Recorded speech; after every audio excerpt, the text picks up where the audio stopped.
vou mostrar aqui essa outra postagem. Nem Michele gastou tantos caracteres para defender o Bolsonaro, viu? Observem isso. Praticamente uma carta de amor aqui do Tarcísio ao ex-presidente, como a Tereza falou. Se era por falta de camisa, agora ele vestiu, viu? Coragem é um atributo que quem conhece Jair Bolsonaro sabe que nunca lhe faltou. Não faltou quando atentaram contra a sua vida, não faltou para lidar com as crises sem precedentes que este país passou quando ele era presidente, não faltou para defender a liberdade, valores ideais e combater injustiças. E não vai faltar agora, pois ele sabe que estamos seguindo ao seu lado. Não conheço ninguém que ame mais esse país, que tenha se sacrificado mais por uma causa quanto Jair Bolsonaro. Coitado. Eu não imagino a dor. Eu não imagino a dor de não poder falar com o filho, mas se as humilhações trazem tristeza, o tempo trará justiça. Não haverá pacificação enquanto não encontrarmos o caminho do equilíbrio. Não haverá paz social sem paz política. Sem visão de longo prazo, sem eleições livres, justas e competitivas. A sucessão de erros que estamos vendo acontecer afasta o Brasil do seu caminho. Força, presidente. Ô, Florestan, é teu governador, né? Não, é triste isso aí, né? Porque o cara é governador de São Paulo, não se posicionou quando o Trump veio com essa taxação.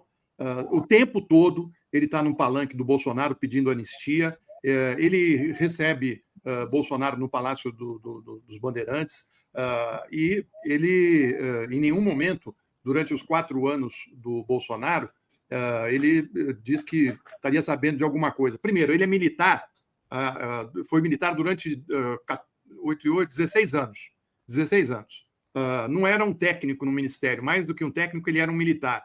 E frequentava o Palácio da Alvorada, porque quando o advogado do Felipe Martins contestou ali junto ao Moraes, né, de que o Tarcísio participou da reunião da minuta no Palácio da Alvorada, né, o Moraes falou, olha, tem as imagens, você pode checar. Ele falou, qual imagem? A que foi editada?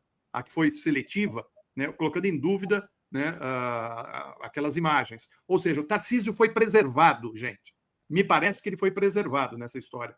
Porque não é possível que todo mundo dentro do Palácio do Planalto sabia, né, que havia esse plano golpista, menos ele. Ele não sabia. Frequentava o Palácio nos 2 últimos meses, foi várias vezes no Palácio, inclusive está registrado lá, ele esteve lá antes e depois da reunião, isso registrado claramente. E eu, então, escrevi um artigo sobre o que representa, né, o Tarcísio, porque eu acho até que essa mídia corporativa que fica tentando vendê-lo como um direita democrático, ele não é democrático. Né? Mas eu tenho uma série de questões, gente, que eu vou colocar aqui. Durante esses 4 anos do Bolsonaro, ele sempre teve no palanque do presidente, do ex-presidente. Inclusive, no 7 de setembro de 2021, ele estava no palanque ao lado do Bolsonaro, ameaçando o Supremo. Né? Ou seja, mas ele não sabia de nada. Né? Será que ele nunca foi sondado pelo Bolsonaro sobre o plano de ruptura? Né? Aí eu levantei questões, Tereza, né, que eu gostaria que ele respondesse. Por que o chefe do Executivo paulista optou por uma reação rápida demais e desastrosa sobre a taxação anunciada por Donald Trump contra o Brasil? Desde que se tornou governador, Tarcísio subiu em todos os palanques do Bolsonaro. Mais que isso, ele hospedou o Bolsonaro várias vezes. E numa delas, num fim de semana que precedia o depoimento do Bolsonaro para o Moraes. O Tarcísio de Freitas, ele foi contemporâneo e subordinado ao Augusto Heleno no Haiti, na Minustah, no Haiti. No momento mais trágico, né, e mais sangrento, mais cruento do que o Exército Brasileiro fez, inclusive acusações muito graves das violações de direitos humanos, assassinatos, estupros, né, e destruição que foi feita no Haiti durante a condução do general Augusto Heleno, e o Tarcísio de Freitas era um subordinado a ele. Né? Mas, portanto, ele é alguém que integra, né, o staff central do bolsonarismo, né, dentro do estamento militar, mas eu tenho a impressão de que o problema central do Tarcísio é uma possível inviabilização dos seus projetos de futuro. Ele deu um beijo na morte, mais do que a carta de amor que ele fez, do meu ponto de vista, é um beijo na morte. Beijo da morte. Mas hoje, né, esse abraço forte que ele deu no Bolsonaro, eu também achei que hoje ele se imolou. Exatamente, porque eu acho que tem uma mudança muito profunda da conjuntura no nosso país, e o gesto esse do clã Bolsonaro, né, de subordinar o país à aspiração de impunidade de uma família, está, né, gerando uma percepção muito ampliada, sobretudo nos setores que vinham construindo uma alternativa anti-Lula, tendo o Tarcísio como o fator de viabilidade disso, começam a descolar.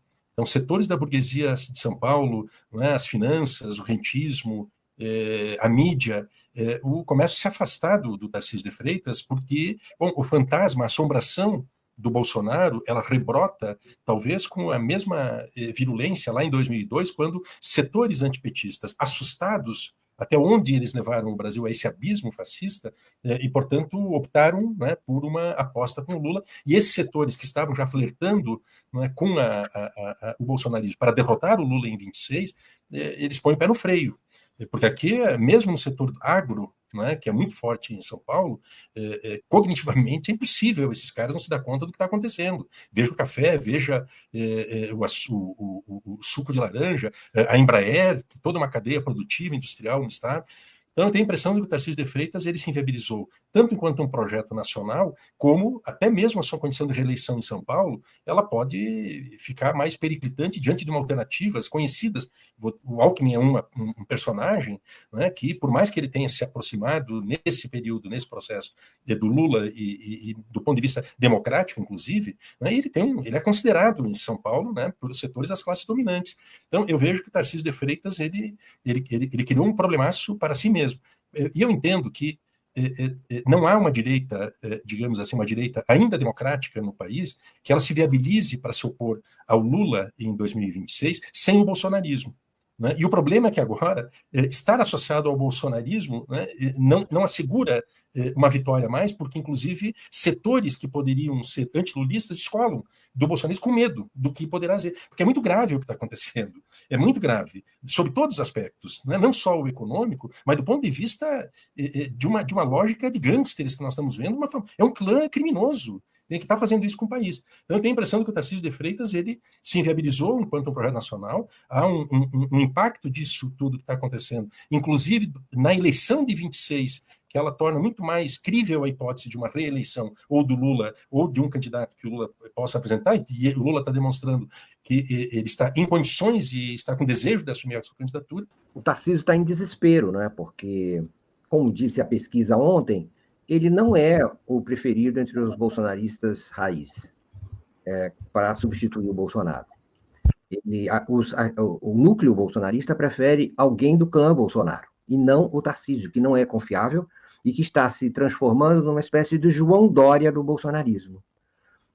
Governador de São Paulo, metido a ser neutro, metido a ser técnico, e não comprometido suficientemente com um movimento bolsonarista, com seus valores, com os seus compromissos, com os seus riscos. Enfim, um sujeito que já tinha problemas de ser candidato a presidente da República por ser governador de São Paulo, né, que é uma posição que já gera uma rejeição grande no palco nacional, no plano nacional, agora ainda mais pelo fato de não ser visto pelo bolsonarismo raiz, aquela parte do bolsonarismo que mais mobiliza o público, que mais gera, enfim, compromissos sociais, e é isso, ele é um grande problema, e hoje, não é à toa, hoje o Bolsonaro, na entrevista à Reuters, reafirmou que ele é o candidato, Jair Bolsonaro reafirmou que ele é o candidato